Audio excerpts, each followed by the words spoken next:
In my opinion, it gives us freedom. Not the ultimate freedom that all nations desire, but freedom to achieve it. Michael Collins.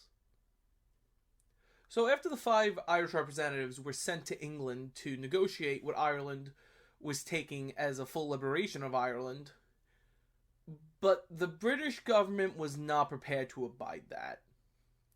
Someone like Winston Churchill, who was the most extreme of the British contingency, would have more quickly directed the entire might of the British army onto Ireland before granting them full independence.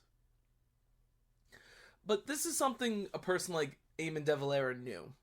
Many people believed he intentionally picked the 5 he did in order to tarnish them when they got the subsequent deal that they would.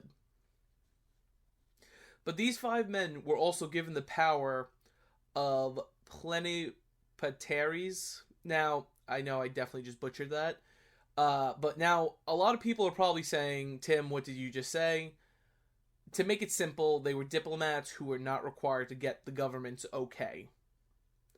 For example, Matthias Erzberger, the man who signed the armistice during the First World War, was not a plenipotentiary.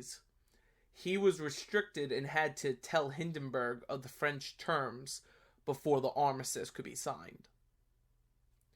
These 5 did not have that situation. They were sent to get a peace deal and finally Irish independence. Now, Lloyd George was not very happy about the situation. He had been forced in to this negotiation because England was tired of sending their sons to die in Ireland.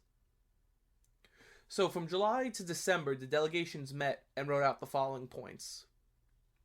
1. Crown forces would withdraw from most of Ireland. We'll explain in a second. It continues. 2.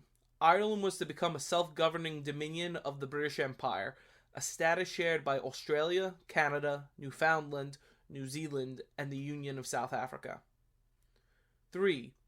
As with the other dominions, the kingdom would be head of the king would be the head of the state of the Irish Free State, Suorsta Éireann, and would be represented by the Governor General, see representative of the Crown. 4. Members of the new Free State's Parliament would be required to take an oath of allegiance to the Irish Free State.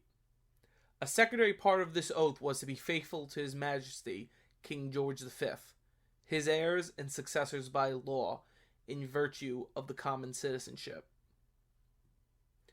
5. Northern Ireland, which had been created earlier by the Government of Ireland Act, would have the option of withdrawing from the Irish Free State within 1 month of the treaty coming to effect. 6.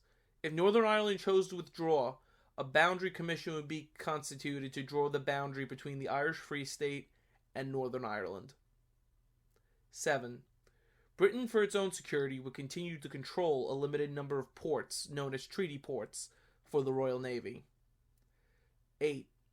The Irish Free State would assume responsibility for a proportionate part of the United Kingdom's debt, as it stood on the date of the signature. And 9. The treaty would have superior status in Irish law.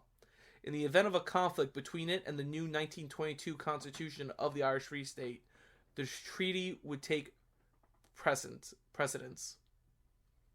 As you see, these were really not fair points, but they would sign them anyway on December 6, 1921. Lloyd George would say to Robert Barton, "Those who were not for peace must take full responsibility for the war that would immediately follow refusal by any delegate to sign the articles of this agreement." De Valera was openly against this, and wanted to talk to his cabinet before approving it to go to the Dáil. However, to his shock, the majority of his cabinet agreed with the treaty.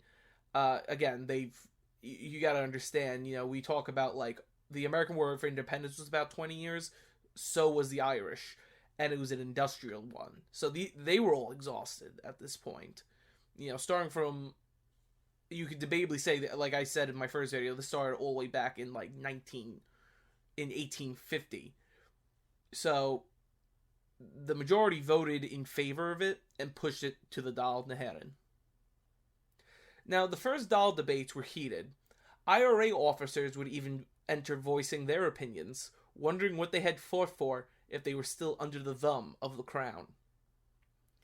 But the second Dáil was as exhausted and spoke for the country, who was exhausted, voting 64 to 57 in favor of the treaty.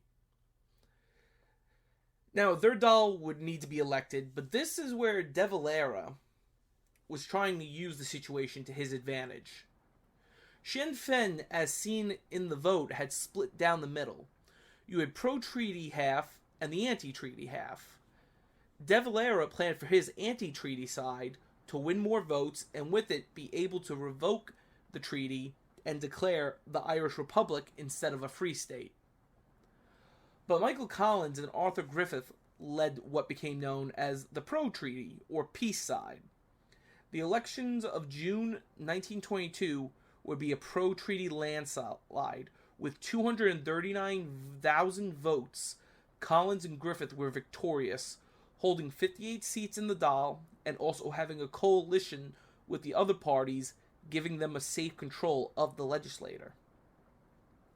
This was the straw that broke the camel's back for De Valera, who now, for the first time since 1919, was ousted from a position of leadership. Michael Collins was made the chairman of the Provisional Government and also the head of the new Free State Army. The British now began their exit, many heading north towards the British territory, made up of the 6 Ulster counties. One of the most memorable moments was when the British handed over Dublin Castle to Collins and the Free State forces. The British commander told Collins, who was 7 minutes late, that he was 7 minutes late, to which Collins responded, wittily, "We've been waiting 700 years. You can have your 7 minutes." Once everything was stabilized, Irish Free State government was trying to keep the peace, but the IRA also split, half joining the Free State and the others joining De Valera. On April 14th, 1922, 200 IRA men and leaders of the anti-treaty IRA seized the four courts, the High Judiciary Court of Ireland. Now, most of the IRA Executive Council was present except for probably one of the more important men. The Chief of Staff of the IRA, Liam Lynch, who had now done as Collins did and was living a covert life, was hiding and staying clear of the four courts because he saw it very similar to the GPO in 1916. So now he was hiding from his former comrades.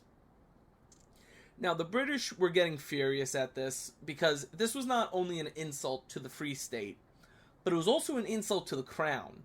So Lloyd George and Churchill began to pressure Collins and the new government. Things would finally heat up when Sir Henry Wilson was assassinated in England by IRA men of the anti-treaty side on June 22nd, 1922. Now it became an English problem, and Churchill had began to make threats that they would finish what was started back in 1916. Collins now had to make the choice and put the gun back into Irish politics. Thanks for watching, folks. This series is really coming along. Tomorrow we will be discussing the Irish Civil War. Then we will begin next week with the most turbulent of periods, the Troubles. Please like and share if you enjoyed, and comment if you have anything you'd like to add or start a conversation on. Also, if you're new to the channel, please hit that little red button and subscribe. I do have new content up daily, and would love to have a new friend join our community. Thanks again, and see you in the next one.